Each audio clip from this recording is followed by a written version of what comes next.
I have Chris. Hi, Chris. Hi, how's it going, Dan? It's going fine. Some Magic 2014. All right.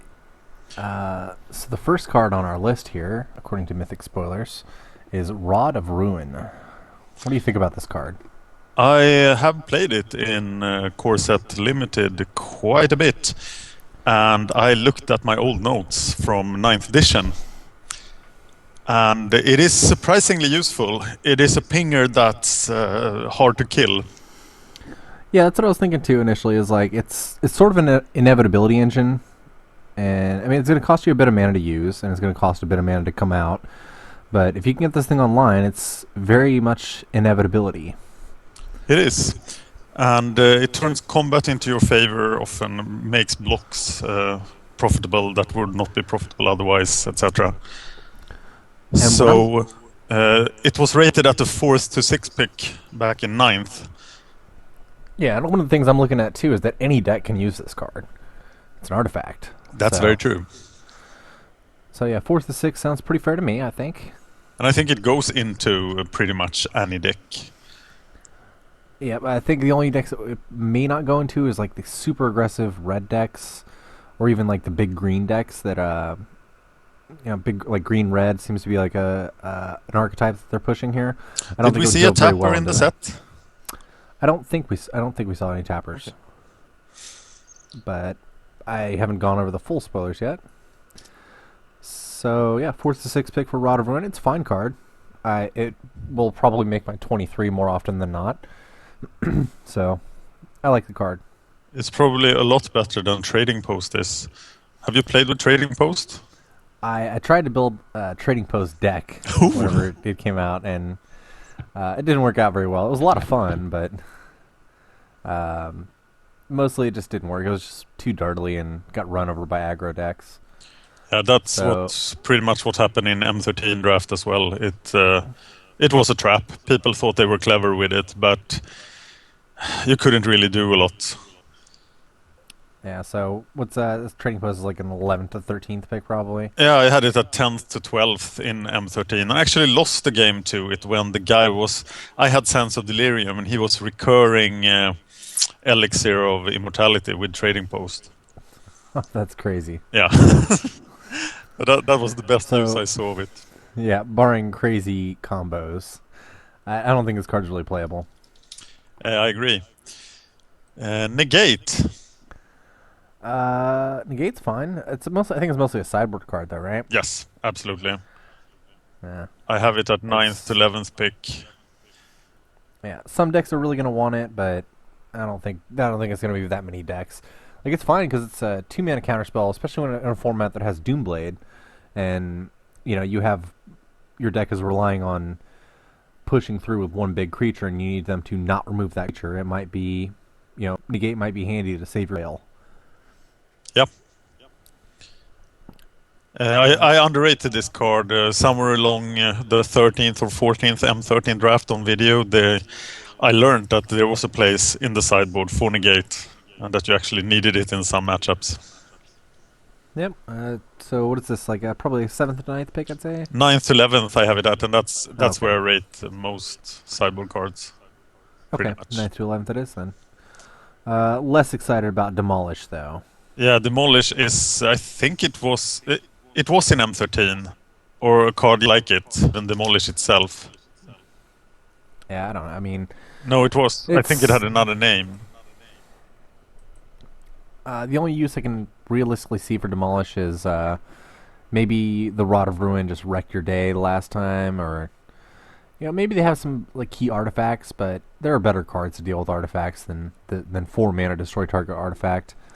And I guess you could also prey upon greedy mana bases with it, but overall this is not really a playable card to me.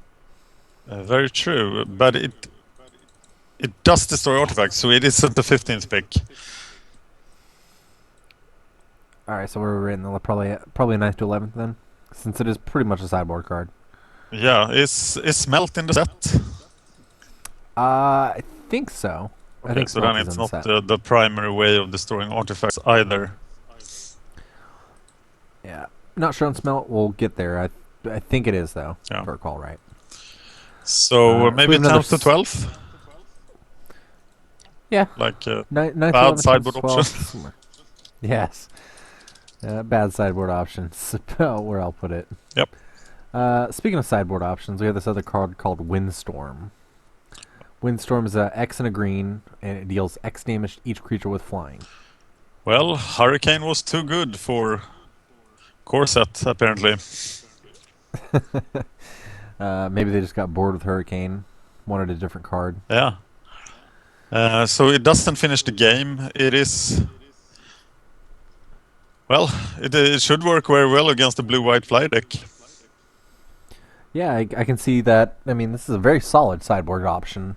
I know I played Aerial Predation quite a bit in Return to Ravnica and RTR Block Draft 2, because the blue-white flyer deck can be a problem, especially for green-based decks that have no other ways to deal with creatures with flying. And you can often get 2-for-1s with this card, which, Aerial Predation you couldn't do that with. And Aerial Predation was a 2 and a green to destroy target creature with flying, and you gain 2 life. So I like Windstorm, actually, and I think it's actually a very solid sideboard. I would even put it above our usual sideboard option. I absolutely agree. I think the sideboard cards like that totally almost wins the matchup is very nice.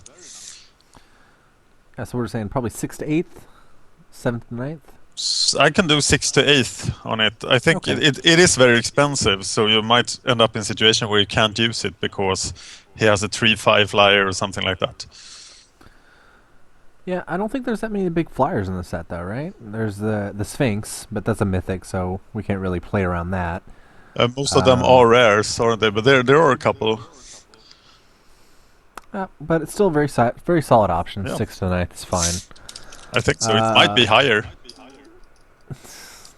Given the viability of the archetype. Imagine if the Slivers deck plays the Sliver that gives everybody flying, and then...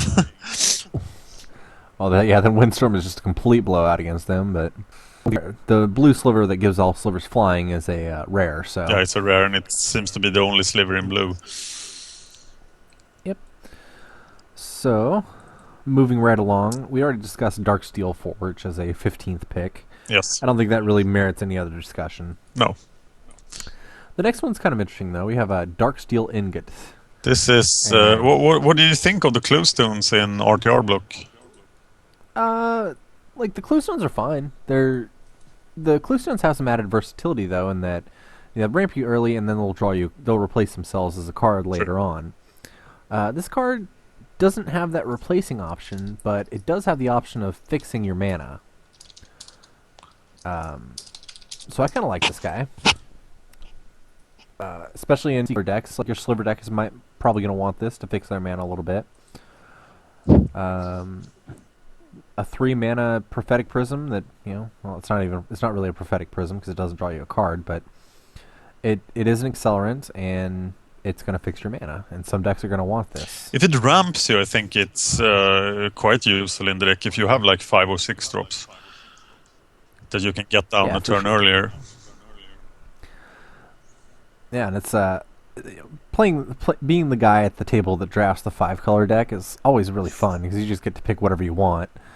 If you get the mana fixing, there's not a whole lot of mana fixing in this format or in M14 though. So maybe Darksteel Ingot I'm overvaluing this and thinking that the 5-color decks are going to be more prevalent, but I think Darksteel Ingot's fine as a ramp spell and a way to fix mana. It's a horrible way to spend your third turn.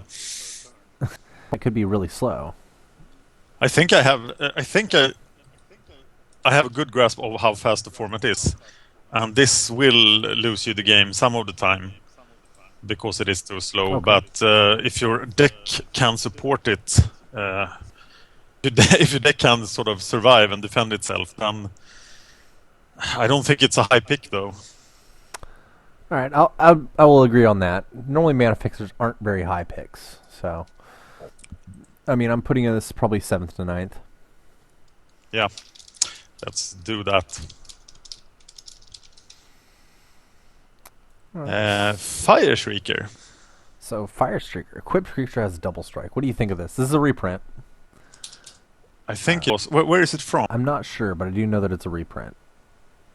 I do recognize it.